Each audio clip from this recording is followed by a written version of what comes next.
It's loading.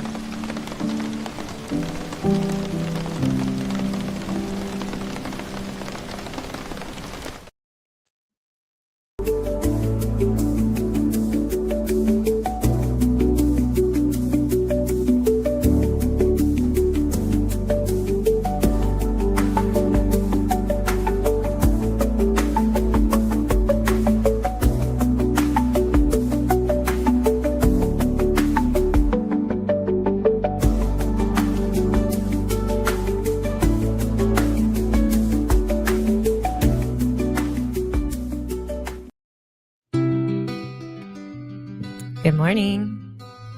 Welcome to another beautiful, beautiful day in this life. It is Wednesday, June 25th, and I am over here in San Antonio, Texas, where let me just check out the weather. It is 75 degrees outside, which is pretty nice. We're going to get up to the 90s by the end of the week. It'll be 90 degrees, 95 next week. How about you? Where are you located? Where are you tuning in from? I would love to know. I'm going to give you a chance to type that in. And you know what? Before we get started, take a look around the room. Feel your feet from the beach. Yes. Feel your feet. Touch your heart. Tell yourself, we're okay. We're safe. You're not late. You're not behind. You are here, which is already a win. My name is Andrea Ferguson. I am the host of Stay in the Fight. And I know how important it is that we all feel that safety, that we all feel happy, okay. Doesn't mean times are happy all of the time. That's impossible. But we can convince our bodies that there is no lion, tiger, bear, oh my, after us. Because we trust ourselves, right? We trust that we're okay. And that's what today is really kind of all about. It's about feeling safe, because sometimes we feel unsafe, even though there is no kind of danger around us. And so we all care about three things. I got to take it even further, other than being happy, being safe, being okay. We care about health, wealth, and freedom, those are our core values of the Crypto Alliance, which you can see right about there. And today's show has been brought to you by the Crypto Alliance, where we do take those core values, the core needs of every human to some degree, to be healthy, to be well, to be free, to have wealth and to be free. And we give you a way to attain digital assets and stay safe. Okay. So the purpose of this show is to grow your capacity for emotional regulation, to stay in the fight. And we do that by daily affirmations, which is why you see scrolling here at the bottom an opportunity for you to sign up to andreaferguson.com so you can get those daily affirmations, the mantras, the regulation tips right in a Telegram channel that comes straight to you every morning. And sometimes you get even, these unexpected little gifts that I'm dropping in there just for you. But anyway, I'm going to move right along. And when you really, really, really think about it, I don't think, even if you are feeling, even if there is no danger, even if things are fine, Have you not ever, at least one time, felt like you just couldn't relax? You felt like nervous or anxious. Have you ever felt that way? Yes? Okay, I'm going to take that as a yes. We've all felt that way before. And I feel like there's definitely a reason for that. It's not just you. It's not that. I know it's 8 a.m. Central Time. So good morning to you and thank you for being here. I know you've got things to do. And I'm not going to, um, yeah, I just, I'm not going to pretend like I have, it's not all the time constantly, but every now and then you can't relax even when things are objectively fine. And I'm going to give you one practical protocol you can use without stopping whatever you're doing right now.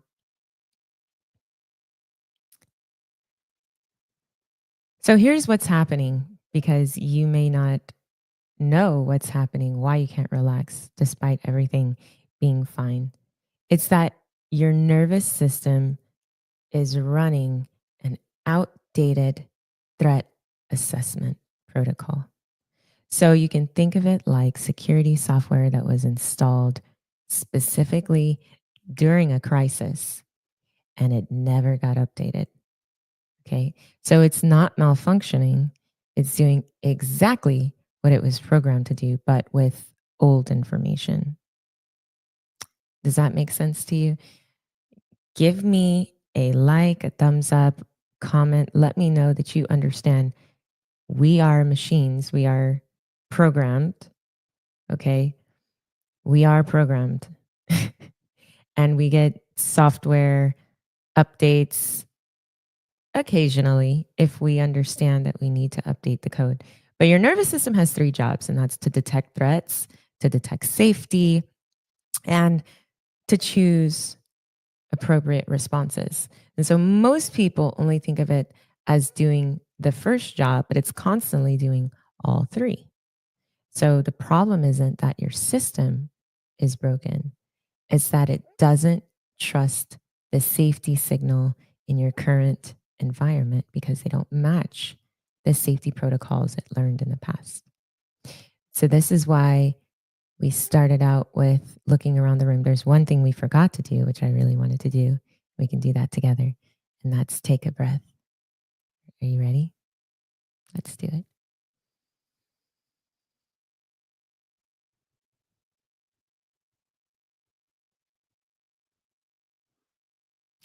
Maybe you learned that relaxation made you vulnerable to sudden demands.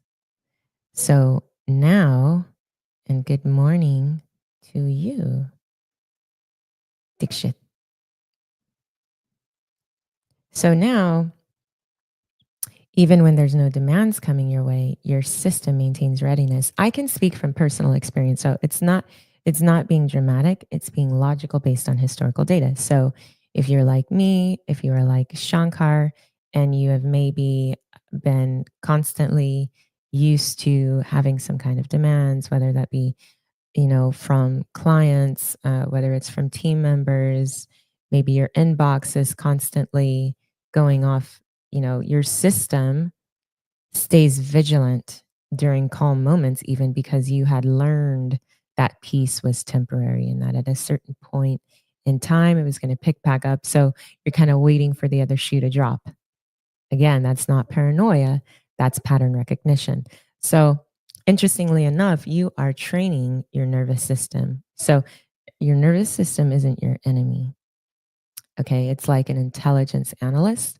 And it's, like I said, it may be working with outdated threat assessments. And like any good analyst, it will update the protocols, but only when it's presented with new, reliable data. That's right. Your whole entire nervous system is judging you. It's judging the information, it's judging the data you put in, it's verifying whether this is true or not true, whether it's safe or unsafe. So the question is, how do you provide that data in a way that your system actually trusts? How do you provide data for your nervous system in a way that it actually trusts? Because you can lie to yourself. And unfortunately, that's the reason why we often feel unsafe, even though there's no danger. So I'm going to walk you through a protocol that you can use right now while you're doing whatever you're doing. You don't need to stop working. You don't need to close your eyes. You just need to listen. That sounds good to you? Tell me sounds good. And I'll go into phase one. So there are three phases. Okay. So phase one, I'm going to just assume that you are reading an email or planning your day. Just mentally acknowledge what your nervous system is doing right now. And you don't have to try to change it, just notice it. Okay, so is there tension in your shoulders? Is there tightness in your jaw? Do you have some shallow breathing? And just simply think, I notice my system is alert right now. And that makes sense. So that's not a bad. And Shankar says, sounds good.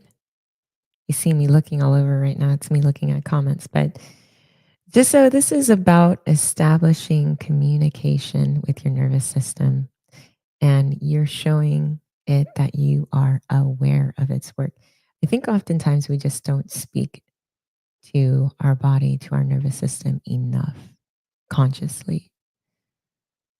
We are constantly communicating. And Dikshit says, when there is no more data getting stored, do we later get anything like forgetting thing which we know already? I'm going to read this again. When there is more data getting stored, do we later get anything like forgetting thing which we know already? Oh, okay. So, yeah, your brain, and he says sounds good as well. So, your brain is not necessarily pushing out the old information. In fact, you must override. Maybe override isn't even always the correct terminology, but there are neural pathways that you need to lay down that, and sometimes they're new, so that you are creating this conscious and subconscious agreement to the rest of your nervous system and your body that this is the path that we go now. This is what we do now. And of course it's not pushing out all of that other stuff. It's just saying this is where we're going right now. It's like if you're driving on the highway and there's a fork in the road, it doesn't cancel out that other road. It just simply directs this is the path that we're going to go now, if that makes sense. And good morning to you too, David. Thank you all for being here. Just showing up shows you that you are willing to make changes, that you are not fixed. And that is one of the best signs of success, is that you are open, you are neuroplastic in your brain, which just basically means that you're willing to do new things and change and think about things differently than before.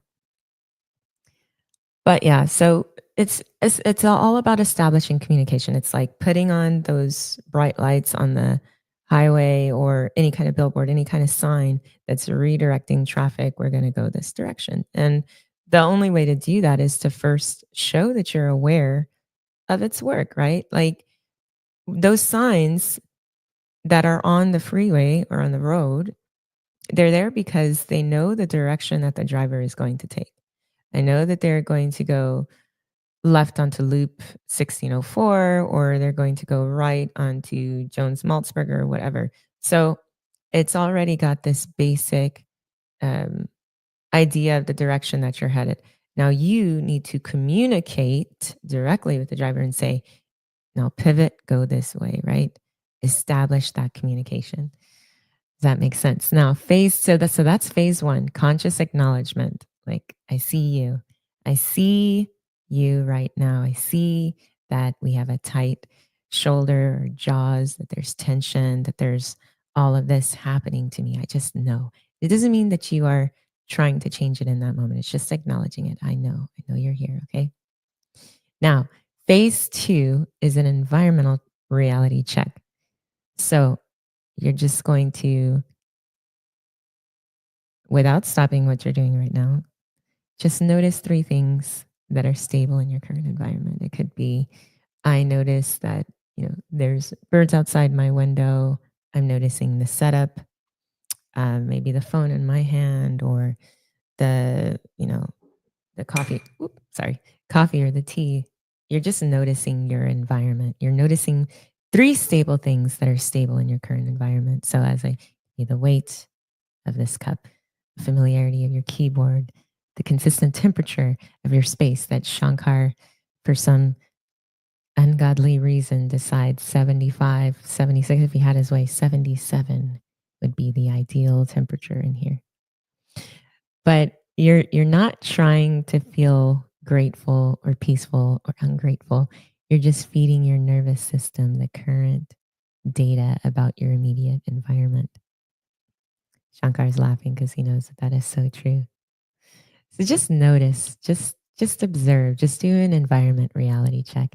And then phase three, which is the time horizon adjustment. And I find it so funny because I think we are so obsessed with trying to fix things, right? But anxiety lives in the future. Anxiety lives in the future. Depression lives in the past. But your nervous system can only actually respond to right now. So while you work, occasionally bring your attention to this moment, to this moment. That's why mindfulness is so important. That's why doing the work, going into the Telegram on TreyFerguson.com, we'll put you straight in there. You can wake up and read the affirmations, the mantras, because it gets you to forget about the past, not think about the future, just focus on the present. It can be while you work, that's okay. Bring your attention to this moment.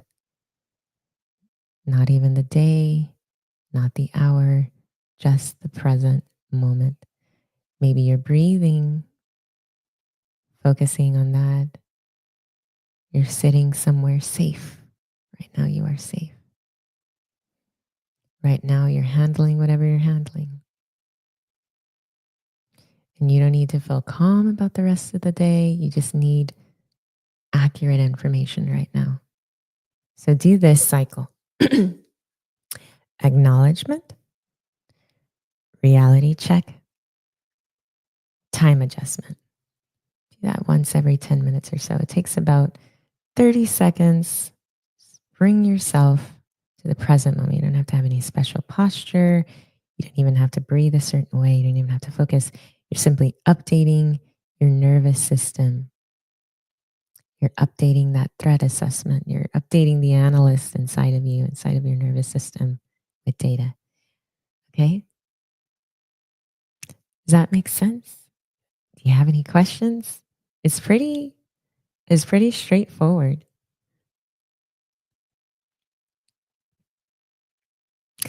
The thing is, the thing about relaxation is like what most techniques fail to provide is it tries to override your nervous system. And that's why I said maybe overriding is not the perfect analogy, because what you want to do is you want to work with it. If you think about going back to that highway, there's two roads diverging.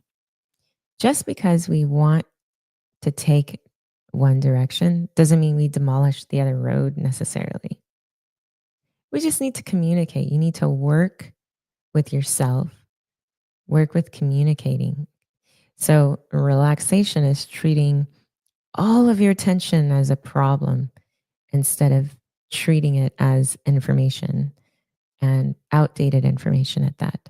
So the tension, why do we have the tension? Why do we have these fight and flight? Why do we have all the blood rushing to our limbs? It's because you're getting ready to flee from a predator. But that implies there's some kind of imminent threat or danger. And when there is no imminent threat or danger or problem, then that means you have some kind of outdated information in your system.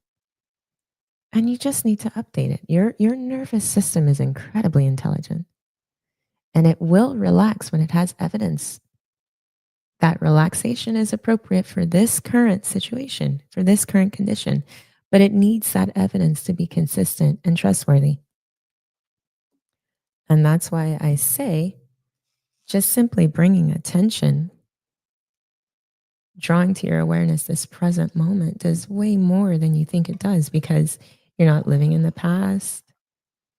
I'm sorry, I have to pour myself some tea here. You're not stuck in the future. You don't have these loops going on.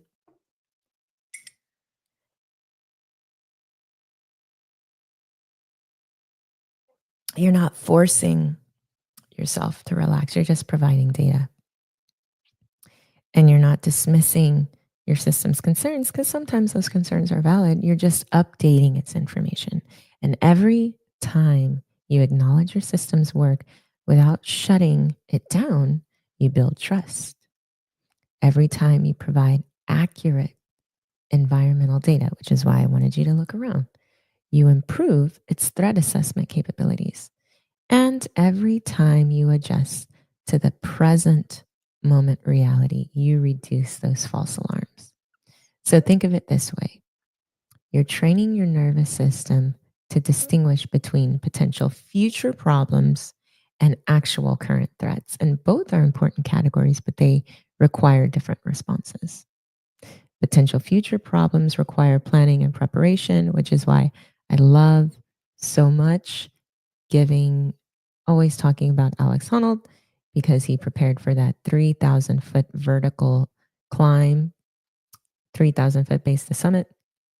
And is that base to summit? Bases.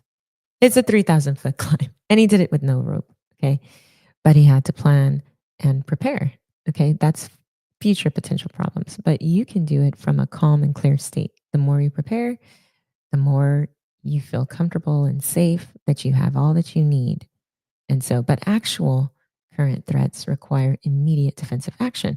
And your system gets stuck when it treats those future problems as like current threats right now. So the protocol that we just went through, that helps you to categorize it more accurately. Okay. I'm just going to look around, see if we have any questions.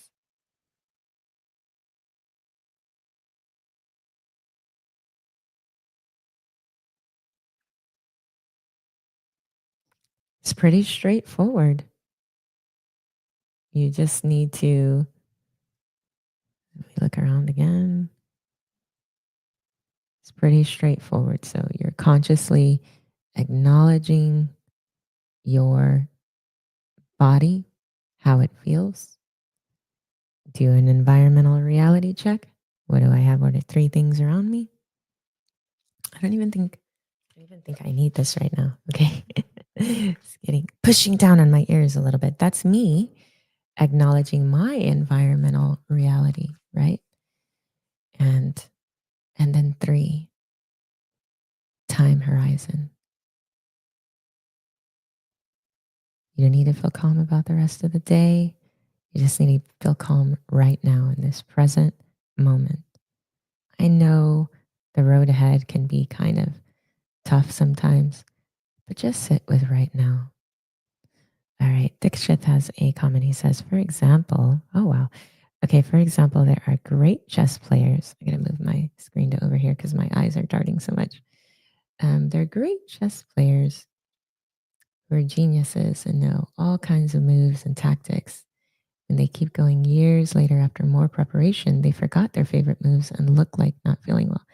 Their confidence and body language have some changes from the past and the current. Okay, so I'm not quite sure what the question is here, Dikshit, if you want to rewrite that. But yeah, look, we are capable of change and we're capable of not changing. It's just a matter of how often we communicate, how often we talk to our bodies and our nervous systems. So, do you want the short answer to why you can't relax even when things are fine? You're just not communicating with your nervous system that you're okay. When we came on, when we began, I said to look around, First, I should have said take a breath. Look around. Notice there is no threat, there is no danger, there is no lion or tiger or bear, oh my. Touch your heart. Say, we're safe. You're here, you're not behind, you're not late, you're right here. And that's a win.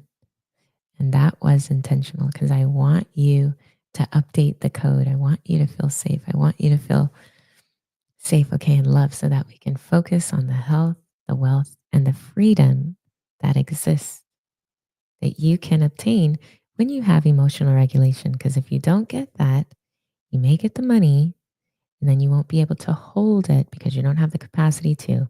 So please, and if that interests you, Andrea, tell me more about the money. Go to mycryptoalliance.com, go to the resources, and sign up so we can get you on the list so you can learn about that. It's so important that you feel safe for a reason. It's not regulation for regulation's sake. It is for you to move. Imagine if you had children and you get them ready, you put all of their clothes on or their shoes, you make their lunch, you do all of these things, and then they don't leave. They just sit there. And you're like, come on, I got you ready for a reason. So you can go off and go to school and you can learn, right?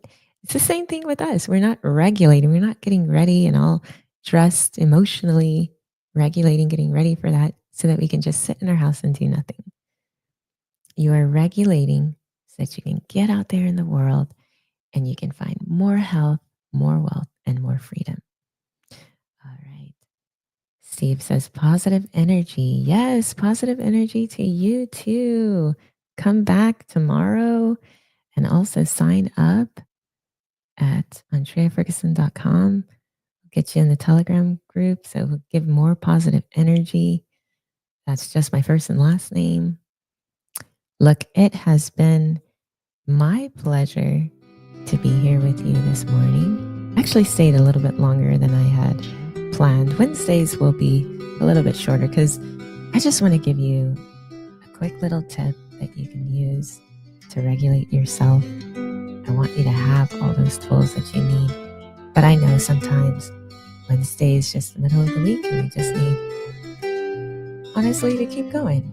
Make it through the week strong. And if you have been here so far, thus far, hopefully, you will have felt that positive energy, as Steve said as well. But you're regulated to move. You're regulated for a reason. The future is coming and it will change everything, the way we do everything. And right now you want to develop digital freedom. And that is through digital wealth, because wealth gives you options. It gives you options. So please go check out andreaferguson.com. Follow me, follow Shankar Ponsale, so that you can stay informed. And if there are no more questions, I've kept it open for a little bit. I'm going to look around once more. Also, let me know if you've liked this stream. Let me know.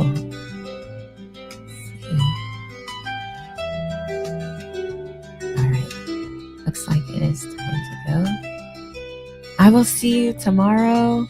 Same time, 8 a.m. Central Time, 9 a.m. Eastern Time. What is it, 7 a.m.? Is it 7 a.m. Pacific Time? Because that is just crazy.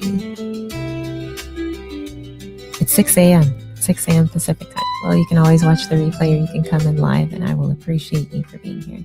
All right. See you tomorrow. Bye. Oh, one more comment. Perfect positivity. Thank you, Dixit. Looking forward to connecting with y'all on LinkedIn as well and any of the other places. And don't forget to connect with Shankar too. All right. See you later. Bye-bye.